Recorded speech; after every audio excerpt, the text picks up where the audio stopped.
Hi hello welcome to 24/7 news TV. బంగారం కొనుగోలు చేసే వారికి భారీ ఊరట లభించింది. వారం రోజుల తర్వాత బంగారం రేట్లు తగ్గాయి. తులం బంగారంపై 600 మేరకు దిగొచ్చింది. ఇక వెండి రేట్ కుప్పకూలింది.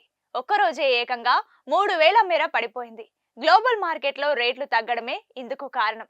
మరి దేశంలోని పలు ప్రధాన నగరాల్లో బంగారం, వెండి ధరలు ఎలా ఉన్నాయంటే, హైదరాబాద్ మార్కెట్లో బంగారం ధరలు వారం తర్వాత తగ్గాయి. 22 క్యారెట్ల గోల్డ్ రేట్ 10 గ్రాములపై 550 మేర తగ్గింది. దీంతో తులం ధర 72,300 వద్దకు దిగొచ్చింది.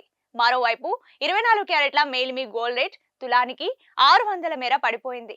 దీంతో 10 గ్రాముల స్వచ్ఛమైన గోల్డ్ ధర 78,870 వద్దకు దిగొచ్చింది. ఢిల్లీలో 22 క్యారెట్ల 10 గ్రాముల బంగారం ధర 72,450 కాగా, 24 క్యారెట్ల 10 గ్రాముల బంగారం ధర 79,020 వద్ద కొనసాగుతోంది. బంగారంతో పాటు వెండి రేట్లు సైతం భారీగా పడిపోయాయి. హైదరాబాద్ మార్కెట్లో కిలో వెండి రేట్ ఏకంగా 3000 మేర పడిపోయింది. దీంతో కిలో సిల్వర్ రేట్ 1,10,000 వద్దకు దిగొచ్చింది. అలాగే ప్రాంతాలను బట్టి గోల్డ్ రేట్ వేరువేరుగా ఉంటాయి.